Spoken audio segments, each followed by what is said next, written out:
Hi guys, good morning. So wala nang paligoy-ligoy pa yung mga inday. Today is a special day to us, namin ni Eric. Kasi today is our anniversary. Third anniversary. So, simula na nag-propose siya sa akin mga inday. So nag-prepare ako ng breakfast niya. Ito gulay-gulay lang. Andyan pa siya sa kwarto mga inday. So tingnan ko kung na-remember ba niya yung anniversary namin simula na nag-propose siya. Kung walang greetings, good luck, goodbye. Prepare muna ako mga inday. Ito yung gulay. Si Eric mga inday, mas gugustuhin niya ng kumain ng gulay. Tapos ito din sa akin. Siyempre rice is life. Tapos magmamaylo siya. Dito lang yan sa Pilipinas nagmamaylo si Dodong mga inday. Hindi yan nagmamaylo sa Amerika. Dito lang talaga sa Pilipinas. So titimplahan ko siya mga inday. Hindi pa siya lumabas. Alas 9 na ng umaga mga day. Ayaw pa niya lumabas. Ako naman, syempre kay mahilig man ako sa kape. So ito yung pinaka-healthy with glutathione and collagen. Ito pa yung kape na may glutathione and collagen mga inday. Ang daming health benefits na binibigay sa ating katawan. So kung gusto niyo mag-order mga inday, andyan lang yan dyan. Ano? With glutathione and collagen. Napakalaking tulong to sa akin. So ito yung iinumin ko. Si Eric Milo. With glutathione and collagen mga inday.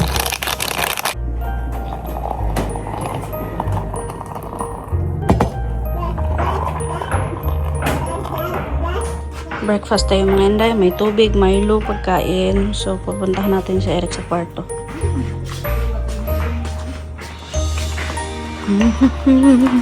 Happy anniversary. Dong, what's up? What you doing? What you do? Breakfast. Let's eat. Okay. You've been exercising? No, I was going to. I didn't start yet. Okay. Let's eat.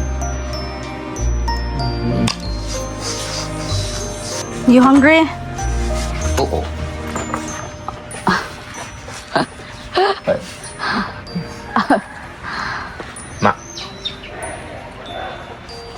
Mga on ka. Mga on ka. Oh, very good. So we're having now breakfast. Here's some money. Money. Oh yeah. Money. Give me money. Give me money, my sugar daddy. Milo? Yes. Ah, bye. Very good. Salamat man. It's so good. Wish and strengthen our bodies, for Christ's sake. The Lord bless us and keep us. All these things we ask in the name of Jesus Christ. Amen. I'm having breakfast with my superstar, movie star, celebrity, Honey Bunny. Don't say it. She was the star attraction of the rice giveaway yesterday. Yeah, start that. Yesterday. And everybody was so happy and enjoyed it. And it was fun. I enjoyed it too. You have a bomb. Oh, yeah. Yeah. Let's see. I have one there too. Yeah. Oh, I'm sweating. Oh, no. It went to my eye. What one here? This one. The coldness. You want the cow? No, it's okay.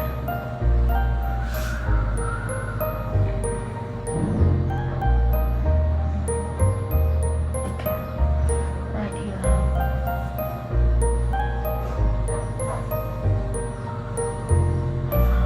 Not much, not much. Okay.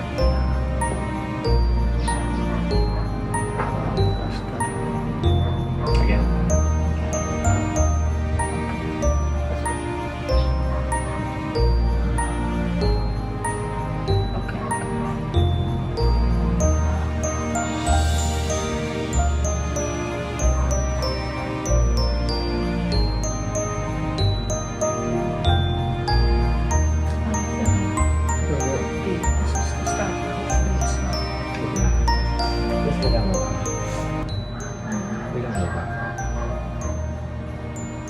I just want to rest my eyes. Good morning, good day, good afternoon everyone. Happy New Year, panibagong taon, panibagong buhay at panibagong pag-asa mga inday. Ngayon mga inday is bagong araw, bagong blessings. Nagdi-deliver ako ng ating kape.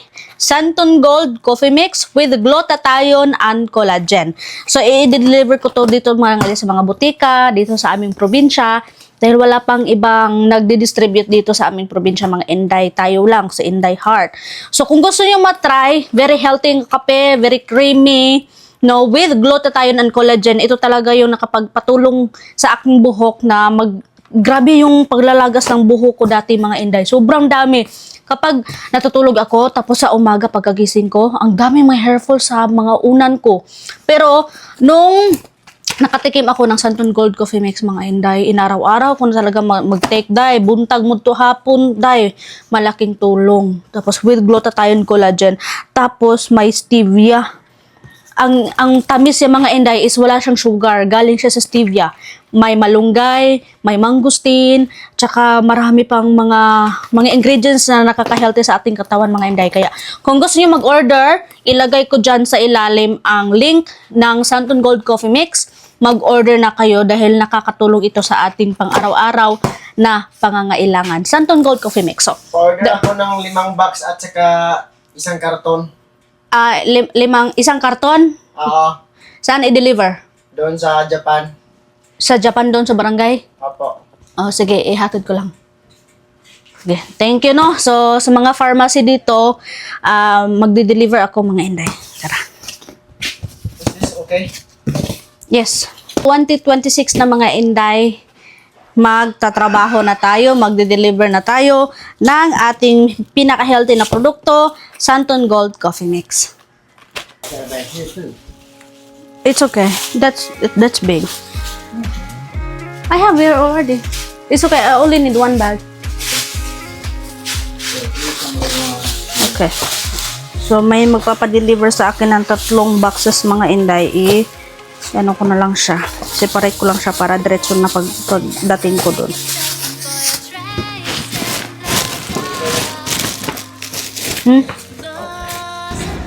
Alam niyo ba mga Inday, ngayon ang susunod na buwan ang interview namin sa Manila. Doon sa visa namin mga Day. Pero parang kinakabahan ako kasi may na-meet si Eric kaninang umaga. Nag-walking siya mga Inday na kailangan daw basahin kailangan daw basahin or i-apply ang nasa lahat ng libro sa pagpunta ng visa interview. So ako mga Inday, ano ibig sabihin? Kasi daw sobrang stricto na daw ngayon kasi si Donald Trump na ang president. So medyo kinabahan ako mga Inday. So kayo ba, sa mga naka-experience na po na andyan na po ngayon sa Amerika or saan mang banda ng mundo, ano po bang maibibigay nyo na advice? Kagaya namin na ongoing pa yung interview namin sa embassy. Ano po yung pwede naming gawin at hindi pwede naming gawin? Hingi po ako sa inyo ng advice, lalo na po sa mga tao na may experience na. Kasi alam ko po na marami sa mga tao dyan na andyan na sa Amerika at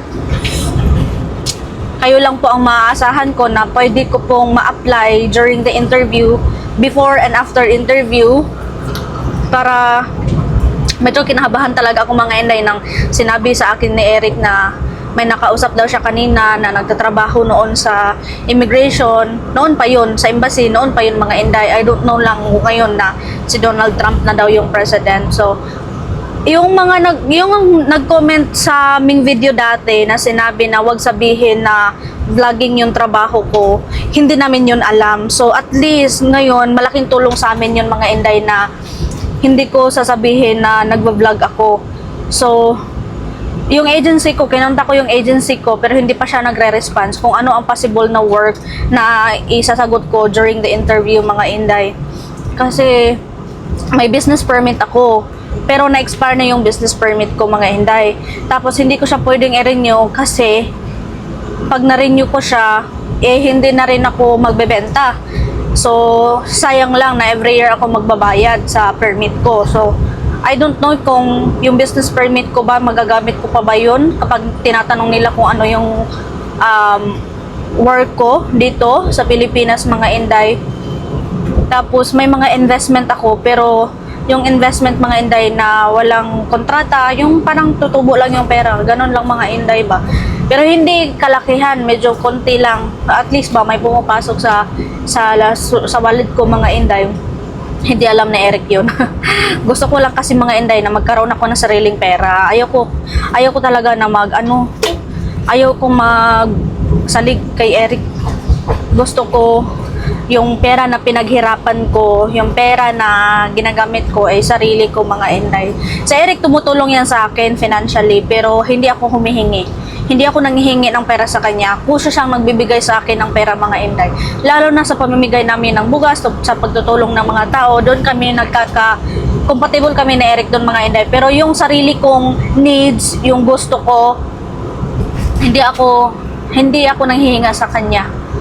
So please, mga inday, kung sino man yung may mga experience na dyan sa embassy for Filipino visa or for fiancé visa, please let me know para may idea din kami, mga inday. So patungo na ako ngayon sa ibang pharmacy. Kaka-deliver ko lang ng 2 pharmacy dito sa amin, mga inday. Proceed na ako ngayon sa ibang pharmacy to deliver the Santon Gold Coffee Mix. Saga-sagadin ko talaga dito, mga inday, habang andito pa ako sa probinsya namin. Kasi walang ibang nadidistribute ng kape na ito dito sa amin, mga inday, kami pa. Tapos sinasabi ko sa kanila, mga inday, na kapag kukuha sila sa produkto natin, libre yung promotional o libre yung pagpo-promote ko sa kanilang tindahan para ang mga tao doon na sa kanilang tindahan bibili. Hindi na pupunta ng downtown pa, mga inday, para kumuha sa akin, doon na sa kanila. May bago akong pharmacy, mga inday, na pinasok. Kumuha agad sila.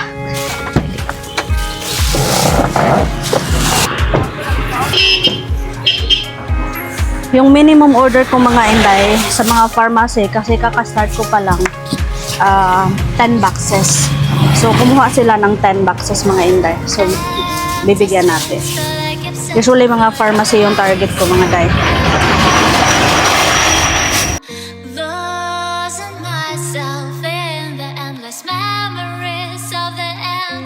Hello, mga inday! Ang saya-saya ko, mga inday, dahil first time ko makapag-deliver ng 60 boxes at wala pang isang araw. I think it's just 2 hours. Naubos lahat yung isang case ng Santon Gold Coffee Mix, mga inday. Ganyan kas bestseller ang ating Santon Gold Coffee Mix. Grabe, ang saya-saya ko ngayon. Wala pang 2 hours, ubos na 60 boxes, mga inday. Isang case ng produktong ito. So, thank you, Lord, no, dahil first time kong although marami na akong business na sinubukan, mga inday, pero masaya lang ako dahil ito naubos agad ang isang case ko, mga inday. May mga ibang pharmacy pa rin, mga inday, nag-order sa akin, tapos bukas ko na lang sila didiliran ng nabubulol na ako, mga inday. Thank you, Lord. Bukas ko na lang sila dalhan ng Santon Gold Coffee Mix, mga inday. Ayan, pauwi na ako. Si Dodong, Eric, wala pa yung lunch, una na sa hapon, mga inday. Bibili na lang ako ng manok para may makain siya. See you later, mga day.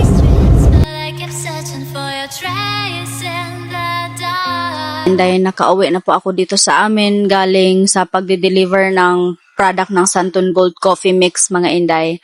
At sa nakikita nyo sa first video ko, mga inday, no, na anniversary namin ngayon ni Eric. Simula na nag-propose siya sa akin. That is 3 years of anniversary. At akala ko is hindi niya nakalimutan yung anniversary namin. But until now, this afternoon, hindi pa rin niya na-remember, mga inday. Pag uwi ko dito, pinakain ko siya. Nag-usap kami. So, hindi talaga ako nagbigay ng hint, mga inday, na anniversary namin ngayon. Pero, parang wala ng pag-asa na mag-greet niya ako ng happy anniversary, mga inday. Kasi first thing kapag special na araw niyo yun, syempre in the morning, pag gising sa umaga, yun na directly yung sasabihin, mag-greet na kayo sa isa't isa, happy anniversary. Pero sa amin dalawa, mga inday, ako lang ata yung naka-remember. I don't know kung naka-remember ba siya or hindi niya lang sinabi sa akin na anniversary namin. But I don't know mga inday, wala talagang greetings nga na-receive ko kay Eric. But that's okay, hindi ko na binigay ng big deal yung ganun mga inday para hindi ako masaktan. So I think marami lang siguro siyang iniisip kasi sobra si Eric mga inday.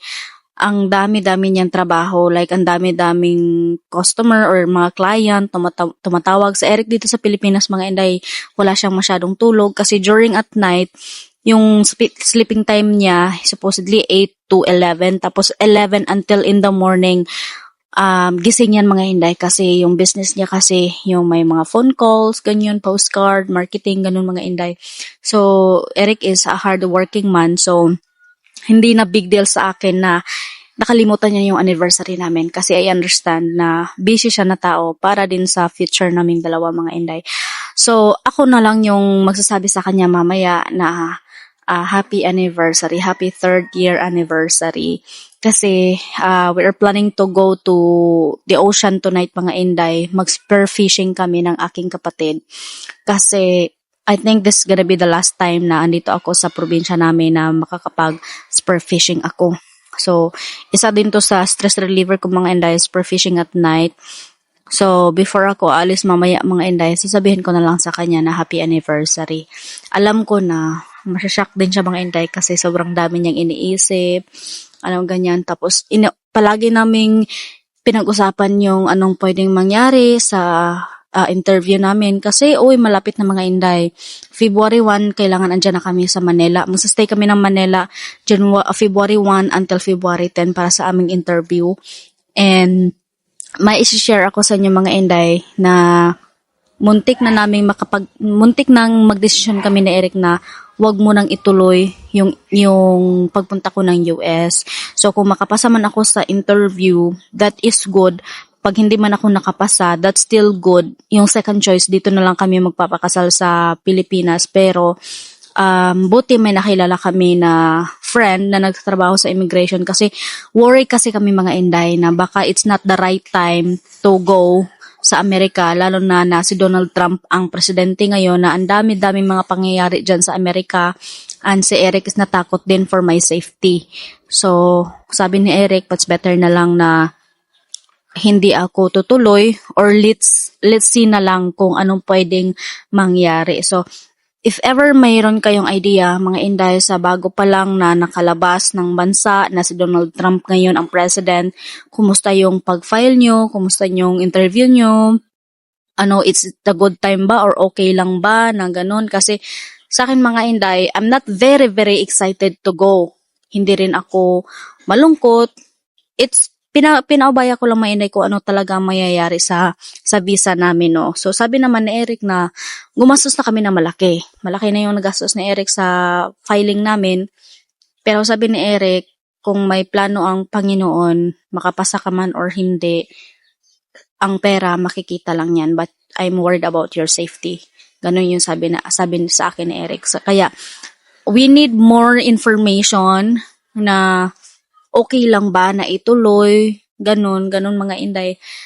But anyway, it's our anniversary, so hindi ko na lang siya, dapat normal lang yung pakiramdam ko na i-approach ko siya mga inday na kahit na nakalimutan niya kasi okay lang, it's like a normal day na lang mga inday ba. So, magpe-prepare muna kami ng kapatid ko ngayon kasi mag-9 nights for fishing kami. So, yung kapatid ko is nag-prepare na. Usually, kapag sasama ako ng kapatid ko mag-nights for fishing kami, magdadala ako ng sasakyan. Kaso lang, I feel na hindi sa good condition yung sasakyan ko. So, ipapadala ko muna yan sa shop. Tapos, magsa-sidecar na lang kami ng kapatid ko. Tapos, kami yung dalawa, magpuli-puli miog drive. First, I guess, ito yung sidecar mga inday, Yan. Yan yung sidecar na gagamitin namin today. So, ako yung magdadrive. Siya naman, kapag napagod ako, siya din yung magdadrive mga inday. So, may kasamahan kaming dalawa. So, 4 kami lahat. Usually, nakapag-dive na ako ng 15 meters. Pero pag nighttime, hindi ko siya masyadong i-apply kapag nighttime. At yung mga kasama ko is hindi. Wala akong rescue na kasama. Kasi sa aming lahat, ako lang yung nakapag-training ng free dive. So, risky ang pagdadive mga inday. Kaya just for fun lang, makakuha man ako ng malaki or maliit or marami or konti, at least nakapag-dive ako mga inday, no? So thank you so much na kahit na hindi na ako makapag-upload ng araw-araw or every other day dito sa YouTube mga inday, andyan pa rin kayo na sumusuporta sa akin. At mas more active po ako sa sa Facebook ngayon mga inday. If you want to follow me in Facebook, Inday Heart, you can search in Facebook Inday Heart mga inday.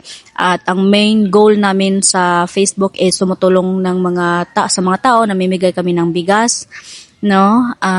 Kaming dalawa ni Eric yung gumagawa ng ministry to help the poor, or hindi man poor, as long as may ano kami ba, mapusuan namin mga inday na parang it touch our heart. So usually namimigay kami ng bigas, at bago lang kaming nakapagbigay ng bigas doon sa mountainside sa Eric, umakita naman ng bukid, abutin lang hindi umulan at hindi masyadong maano yung daan. So if you want to follow me in Facebook, search Inday Heart. I have 497,000 followers in Facebook just only for 4 months. 2 months lang ako nag-focus ng Facebook mga inday. I already get 200,000 followers, and now 4 months na ako. So I am running for 500,000 followers. So thank you Lord for that, na mabilis lang dumami yung followers ko sa Facebook kumpara dito sa YouTube, kasi ang hirap talaga ng YouTube mga inday. But still okay. Ang nakadeferensya lang yung Facebook is paiba-iba yung algorithm ng Facebook, which is dito sa YouTube is steady lang yung algorithm niya. So medyo ganon, masaya naman ako mga inday, both sides ng pagiging content creator. So maraming salamat sa iyong mga suggestion, sa iyong pagsuporta. Babasahin ko po yung mga comment ninyo sa comment section. Maraming salamat po, and God bless.